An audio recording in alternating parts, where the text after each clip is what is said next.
জন্মদিবস আৰু জন্মদিবস দেখা গৈছে বিভিন্ন ৰাজ্যত দেখা গৈছে অহাকালি এই জন্ম উৎসৱ জুবিন গাৰ্গৰ জন্ম উৎসৱ পালন কৰিব। সমান্তৰালকৈ দেখা গৈছে লংকা কাকীটো এজন যুৱকে নিজে দৌৰি গৈ আজি দৌৰি গৈ তেওঁ অহাকালিলৈ জন্মদিবস তাত শ্ৰদ্ধাঞ্জলি কৰিব আৰু দেখা গৈছে এনেধৰণে ইয়াৰ পৰিৱেশ এয়া হৈছে যি কাকী চাৰিআলি এই কাকী চাৰিআলিৰ পৰিৱেশ এনেদৰে জুবিন অনুৰাগী এনেধৰণে দেখা গৈছে ইয়াত উপস্থিত হৈছে। এয়া হৈছে পৰিৱেশ মোৰ সতীৰ্থ দেখুৱাই আছে এয়া হ'লে কাকী চাৰিআলিৰ পৰিৱেশ।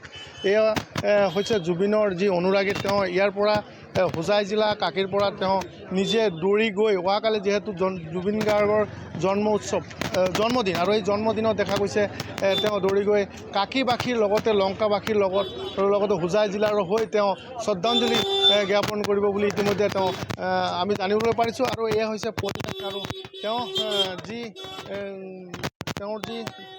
আশা পূৰণ কৰিবলৈ আছে তেওঁ এজন জুবিন অনুৰাগী আৰু দেখা গৈছে সমগ্ৰ ৰাজ্যত যিহেতু জুবিন গাৰ্গ কায়িকভাৱে আমাৰ মাজত নাই যদিও এনেধৰণে দেখা গৈছে জুবিনাগী আছে তেওঁৰ পৰা কিছু কথা জানিবলৈ যত্ন কৰিম যে কিয় তেওঁলোকে তেওঁ যাবলৈ যত্ন কৰিছে কি ক'ব আমাৰ?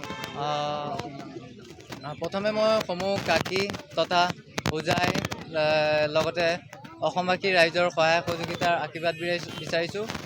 মোৰ যাত্ৰাৰ উদ্দেশ্য হৈছে প্ৰথমতে জুবিনদাৰ ন্যায় দিব লাগে অসম চৰকাৰলৈ অনুৰোধ থাকিল আৰু লগতে জুবিনদাৰ জন্মদিন উপলক্ষে সমূহ অসমবাসী ৰাইজে নিজ নিজ ক্ষেত্ৰত একোটিকৈ ভাল পদক্ষেপ লয়। যেনেকৈ বিজেপি চৰকাৰে জুবিনদাৰ জন্মদিন উপলক্ষে যেনেকৈ ৰক্তদান শিবিৰ পদক্ষেপ হাতত লৈছে, ঠিক তেনেদৰে সমূহ অসমবাসী ৰাইজে তেনেকুৱা ধৰণৰ কিছুমান ভাল পদক্ষেপ লওক, মানে সেই দিনটোত হিংসাত্মক পৰিস্থিতি মানে সৃষ্টি নকৰে যাতে। আপুনিতো ট্ৰেইনত বা গাড়ীত আপুনি যাব পাৰিলে কিয় আপুনি দৌৰি যাব এনেকৈ চিন্তা কৰিলে? হয়, মই যিহেতু 2018 চনৰ পৰাই মই ৰানিঙৰ লগত জড়িত আৰু মোৰ নিজকে এটা প্ৰুভ কৰা ইচ্ছা আছিল যে মই এজন ভাল ৰানাৰ হিচাপে সেই সুযোগটো পাইছোঁ।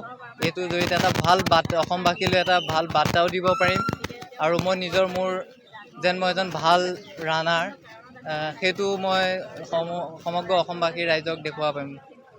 আপুনি যি বুকুত লিখিছে যিখিনি মই সতীৰ্থক অনুৰোধ কৰিম যি বুকুত লিখিছে ধুমুহাৰ সতৰে সেই যি লিখাটো যি টি চাৰ্টত আছে সেই বস্তুটো দেখাবলৈ এনেধৰণে তেওঁ লিখি লৈছে আৰু জুবিনৰ প্ৰতি যে তেওঁৰ